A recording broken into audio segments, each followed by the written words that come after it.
Hola, bien, creo que se escuchan. Bueno, muy buenas noches. Es un gusto recibirlos aquí en las instalaciones del instituto, compartir el panel con los compañeros y también recibir esta respuesta tan amplia, numerosa y muy rica por lo diverso, ¿verdad? Obviamente no nos conocemos todos, no conozco a todos, pero dentro de los que conozco encuentro compañeros de diversos ámbitos, de diversas comunidades, grupos, agrupaciones, y eso era parte del objetivo de este encuentro, así que celebro eso como el eco, ¿verdad? Cuando uno tiene una iniciativa, una idea, una inquietud y se plantea compartirla, la primera pregunta que tiene es ¿qué eco tendrá? Entonces empiezo agradeciendo y celebrando, festejando esta reunión con la presencia de ustedes. Me toca comenzar con esta reflexión a la que nos hemos convocado con la preocupación y con la inquietud de pensar juntos sobre la renovación de la política, sobre la renovación de esta perspectiva y con una mirada de izquierda cristiana, como anunciaba Pablo y como los invitamos. Y bueno, yo me gustaría, disculpen la deformación profesional, pero puse aquí 3 diapositivas, seleccioné, creo que es el reflejo del oficio de dar las clases, pero sobre todo lo que me interesa es conversar con ustedes, no que ustedes guíen ahí. Pero si les ayuda, ahí está el esquema de lo que quisiera compartir con ustedes. Me gustaría en principio hacer una reflexión sobre el contexto en el que estamos teniendo este intercambio. Una segunda referencia propiamente a lo que sería nuestra identidad, desde dónde nosotros abordamos esta temática y este asunto que nos convoca. Y en tercer lugar, qué es lo que nos imaginamos para adelante o lo que hemos pensado y lo que nos gustaría proponer como proyección a partir de este encuentro. Entonces, contextualizando esta reflexión, hay tres referencias que queremos hacer. La primera es a una visión un poco más macro, más global del tiempo que nuestra sociedad está viviendo. Ya en muchos ámbitos es una referencia común a hablar y decir que estamos no solo en una época de cambio, sino en un cambio de época, ¿verdad? Porque el conjunto de transformaciones que estamos experimentando en la actualidad, en el campo tecnológico, económico, político, social, tiene ya un efecto y una configuración sistémica que hace que lo que cambia es la época y no simplemente una sumatoria de cambios aislados. Y esas transformaciones se dan paralelamente a un proceso de, como sabemos, de globalización, de corte, ¿verdad?, profundamente liberal en muchos casos, donde el mercado avanza y la mercantilización avanza, generando, ¿verdad?, cambios y transformaciones donde algunos fenómenos empiezan a imponerse y se nos empiezan a imponer aún a pesar de nuestra resistencia, los fenómenos asociados al consumismo, fenómenos asociados ¿verdad?, a esa preocupación tan central sobre el tener y sobre el poseer, que terminan, ¿verdad?, desfigurando muchas veces las comunidades, las sociedades y enajenándonos aún a pesar de nuestra resistencia. Esta etapa, este cambio de época que comenzamos refiriéndonos y, ¿verdad?, se ha analizado como posmodernidad, que Zygmunt Bauman la calificó de sociedad líquida, ¿verdad?, un poco por esa pérdida de consistencia, donde las estructuras sólidas que habían sostenido el desarrollo del siglo XIX, del siglo XX, que habían dado sustento al desarrollo de la civilización, empezaban a flexibilizarse, empezaban a perder consistencia, se volvían laxas, se empezaban a licuar. Y eso genera desconcierto, ¿verdad? Genera mucho desconcierto e incertidumbre. En este contexto nosotros queremos, de alguna manera, reafirmar la importancia que le asignamos al pensamiento utópico, ¿verdad?, a la dimensión imprescindible de la utopía como horizonte de sentido de nuestra vida, no solo en términos personales y singulares, sino como proyección para los pueblos y las comunidades, ¿sí? En ese sentido, el año pasado, y está enraizado con esta convocatoria, los convocamos a reflexionar sobre nuestras utopías, y desde allí aquí hemos estado dándole vueltas a esto, ¿no?, a toda esta convocatoria. Esta convocatoria en algún sentido también se genera en aquel encuentro. Porque allí lo que dijimos fue, es imposible desde el punto de vista humano, nuestra visión, vivir sin utopías, vivir sin una proyección trascendente que le dé sentido a lo que hacemos y a lo que vivimos. Pero también dijimos, no solo la utopía tiene un sentido de horizonte final, sino que la utopía la reconocemos ya presente hoy en una cantidad de experiencias, de prácticas, de compromisos, en prácticas germinales, que llamamos germinales, ¿verdad?, de carácter alternativo, que empiezan, ¿verdad?, a anunciar y a prefigurar esa utopía final. Entonces, en este cambio de época, con esos signos que decíamos, nosotros decimos, atención, nosotros queremos vivir y queremos reivindicar y convocar a no dejar de lado nuestras utopías. La segunda reflexión respecto al contexto la queremos hacer sobre el país, sobre el Uruguay, ¿verdad? No toco el micrófono. Gracias. Ni la mesa, porque creo que es la mesa lo que se mueve. Bueno. Entonces me agarro de aquí de la silla y sigo. La segunda contextualización es respecto del país, ¿verdad?, del Uruguay. Las transformaciones vividas en nuestro país desde la asunción del gobierno del Frente Amplio en el 2005 ha evidenciado, ¿verdad?, esa orientación política ha generado un conjunto de cambios y de transformaciones que han mejorado de forma significativa la vida de los uruguayos.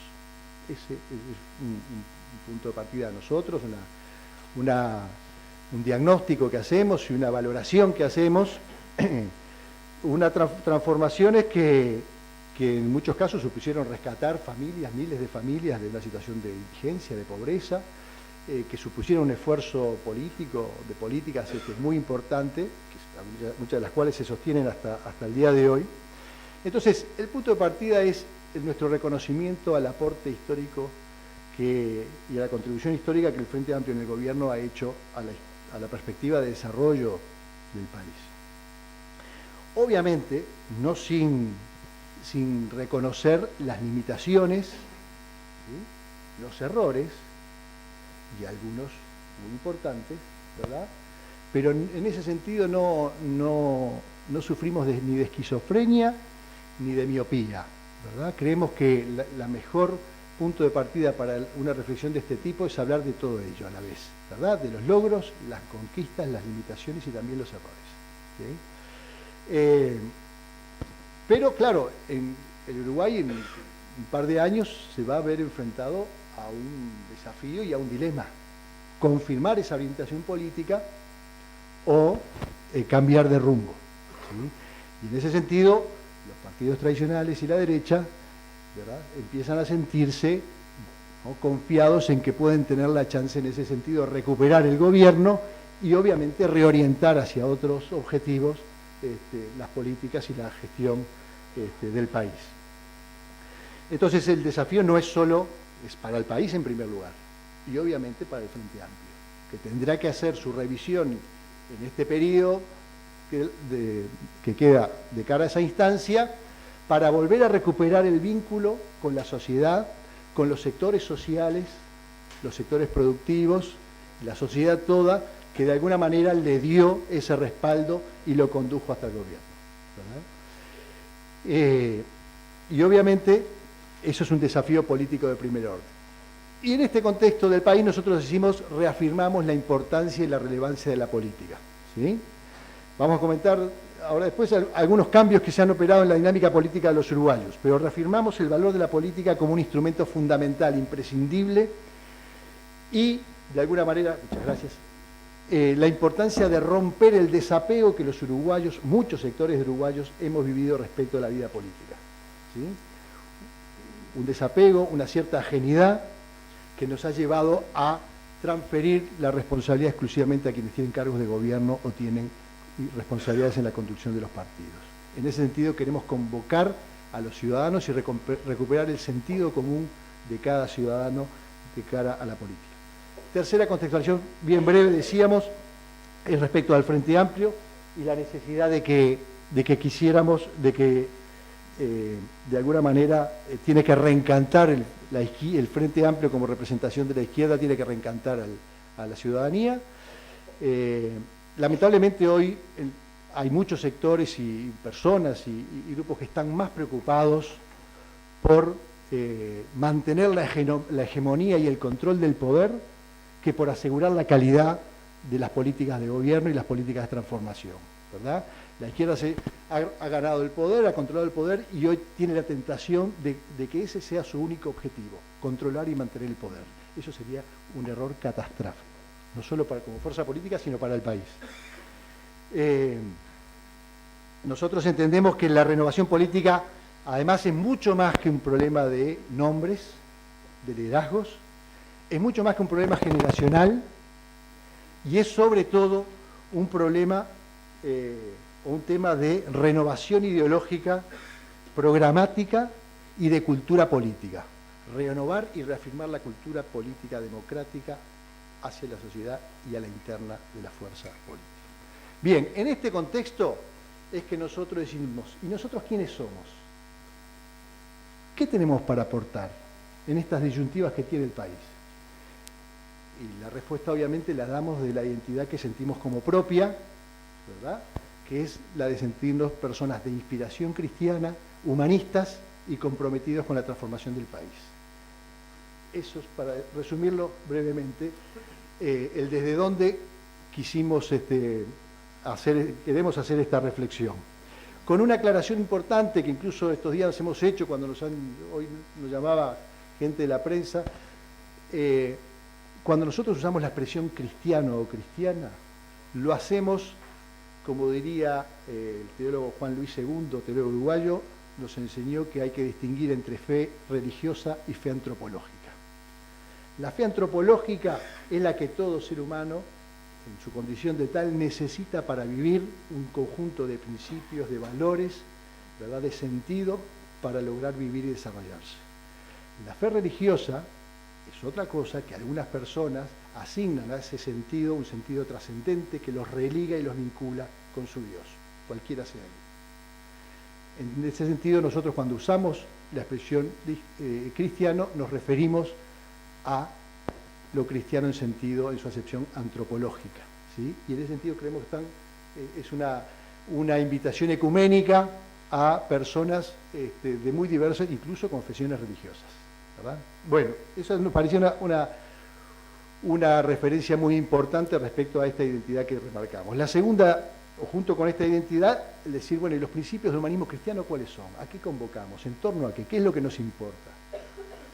Y hay un conjunto de principios allí que nosotros referimos. El primero, y si uno tuviera que subrayar uno, es la importancia, la centralidad de la persona, ¿sí? De una persona no entendida en el sentido liberal, individualista, sino una persona en comunidad. Una persona que solo se entiende y se realiza, ¿verdad?, desarrollándose en el marco de una comunidad, del tipo que sea, estableciendo vínculos y rompiendo el aislamiento y la soledad. ¿Para qué? Para transformar la realidad. Esa persona comunitaria, ese valor de la persona, de la comunidad, junto con el valor de la democracia, la intransigencia democrática. Y en esto la historia del país nos ha puesto a prueba muchas veces, ¿sí? En contextos muy diversos, pero queremos reafirmar el carácter democrático de esta izquierda y de esta perspectiva de humanismo cristiano. La pluralidad, la solidaridad, la ecología integral, ¿verdad? Todo eso que nosotros, si sintetizamos, hablamos de una perspectiva de desarrollo humanista, integral y sostenible como expresión que agrupa todos esos principios. No me quiero extender en esto. Y claro, trabajar en la perspectiva de transformar la realidad desde esta visión ideológica, supone enfrentar desafíos, supone generar conflictos, supone asumir que va a haber muchas resistencias, como las ha habido, ¿sí? Que va a haber fuerzas que van a lograr, ¿verdad?, mantener el control sobre bienes, sobre medios de diversa naturaleza. Entonces, en ese sentido no es un humanismo romántico, ingenuo, sino que es un humanismo con los pies en la tierra y consciente de la conflictividad que la transformación de la realidad implica. Y eso implica, bueno, supone trabajar en múltiples niveles, ¿sí? Obviamente, llevamos 12, 13 años trabajando desde el gobierno, Pero eso es absolutamente insuficiente si uno quiere transformar la realidad. Por eso también convocamos, y esta presencia de ustedes es una evidencia de eso, de los otros ámbitos como son el campo de la acción social, personal y comunitaria. Y necesitamos de una sociedad civil dinámica, viva, creativa, con iniciativa y que no se sienta ahogada por el Estado, ¿sí? Que no la sustituye, ¿sí? Y en eso somos batalladores y trabajadores, incluso dentro de la propia izquierda, con compañeros del Frente Amplio tenemos discusiones relevantes, pero productivas. Entonces, como decía, me acuerdo Perico Pérez Aguirre y Yolo Mosca cuando empezaron a escribir sobre el tema de educación, derechos humanos, en aquel primer libro que compartimos, y en algún artículo posterior que decían, no alcanza, ¿no? Tendremos que caer en la cuenta de que no alcanza con mejorar la economía, con tener una mejor policía, mejores instituciones políticas, sino que necesitamos de un nuevo ethos, de una nueva ética, de una nueva cultura que sostenga todas estas transformaciones, ¿sí? Por eso hablamos de la importancia de que el humanismo cristiano trabaje y se comprometa con la realidad para hacer vigente esa cultura humanista de transformación. Obviamente, tenemos que en esto que ser creativos y renovar esa tradición, si se quiere, ideológica, cultural y política, renovarla en categorías nuevas para interpretar lo que está pasando. Hay que hacer un esfuerzo de elaboración ideológica y programática y encontrar nuevas categorías para los nuevos problemas. Y eso es un trabajo de todos, no es un trabajo solo de intelectuales, sino que esas nuevas conceptualizaciones se hacen desde la práctica, ¿verdad? De la práctica del tipo que sea, la práctica sindical, la práctica social, la práctica intelectual, la práctica de las comunidades. Entonces, este humanismo se expresa en una ideología, en una valoración de la política y en la centralidad de los sectores populares como actores de este proyecto, ¿sí? El humanismo cristiano, si algo tiene es como norte y como privilegio, como foco de privilegio, los sectores populares, ¿sí? Y este es un norte en cualquier esfuerzo que hagamos en esta línea. Por último, para ir redondeándome, no me están sacando la amarilla, pero yo ya estoy en el tercer punto, así que ya estoy más tranquilo porque creo que me va a dar el tiempo para compartir. En tercer lugar, esta perspectiva cristiana, ¿cómo nos lo imaginamos en perspectiva? Por un lado, una gran atención a los cambios que se van dando en la política. Si nosotros queremos hacer política y contribuir a la política desde el humanismo cristiano, desde la perspectiva de humanismo comunitario, social, hay cambios en la dinámica política que tenemos que atender. Por ejemplo, la política se ha convertido también en un objeto de mercado y entonces los liderazgos, ¿verdad?, parece que tienen más peso que las corrientes y las personas y los líderes se convierten en productos, ¿sí? Y la política se convierte más en un juego de personas y de carismas personales que en una cuestión de orientaciones y de toma de decisiones. La mediatización de la política a través de los medios de comunicación, el impacto de las redes sociales y cómo eso va cambiando nuestra subjetividad, el cómo nos posicionamos ante la realidad y cómo nuestra visión de la realidad termina siendo afectada y configurada por los mensajes que se dan a través de estos medios. Obviamente, uno dirá, bueno, no todo esto es crítico, porque por otro lado las redes han venido a democratizar la comunicación y hay muchísimo más, ¿verdad? Está menos monopolizado, por lo menos a nivel de las redes, no los medios de comunicación, que es otra historia. Pero, por otro lado, fenómenos como el de la existencia de nuevos ámbitos institucionales, los consejos municipales, los municipios, los consejos vecinales que se han institucionalizado, son ámbitos riquísimos, que hay que revalorizarlos, ¿verdad?, y generarlos como ámbitos de proposición. La escasísima renovación de los liderazgos dirigentes. Bueno, por allí este conjunto de fenómenos, también una cierta evidencia de que a veces, sobre todo los sectores jóvenes, han sido más proclives en los últimos tiempos a comprometerse políticamente en torno a algunas causas concretas, focales, ¿verdad?, de alto contenido político en la coyuntura, pero además de alta densidad ética.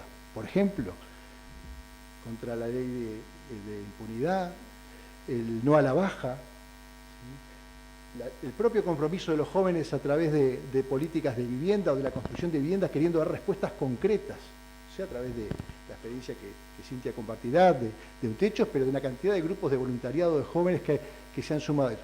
Son nuevas formas de compromiso, ¿sí? Que la clave es, bueno, cómo los articulamos políticamente en una visión más general. Entonces, por último, nosotros creemos que estamos en un tiempo, sobre todo, de hacer algo de esto. Primero, de revincular, de reconocernos en torno a cierta perspectiva de lo que ocurre en la sociedad.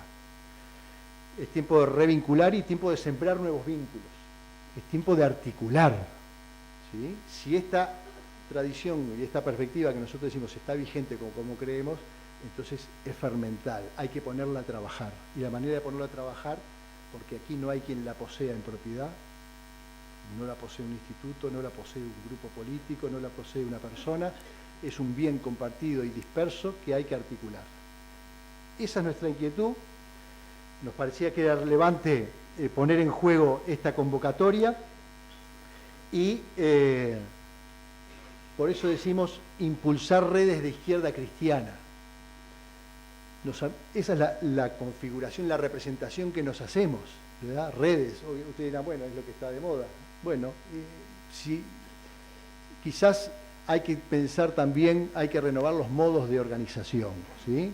Las viejas estructuras sociales y los movimientos sociales y políticos mantienen vigencia, el sindicalismo está presente y vigente, pujante, los partidos políticos tienen que existir por una convicción democrática y son fundamentales, pero también hay que recrear las formas de organización. Nos imaginamos, ¿por qué no promover la vinculación entre personas que se sienten inspiradas en esta perspectiva ideológica? ¿Cómo poner eso en movimiento? ¿Cómo articularlo? ¿Cómo hacerlo con criterio amplio, con criterio de inclusión? ¿Sí?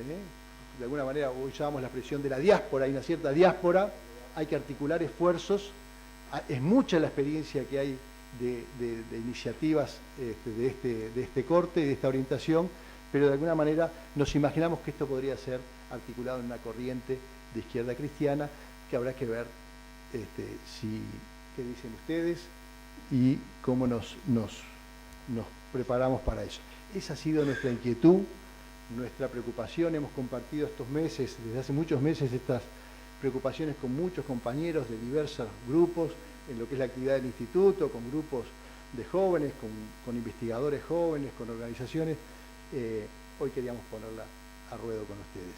Muchas gracias.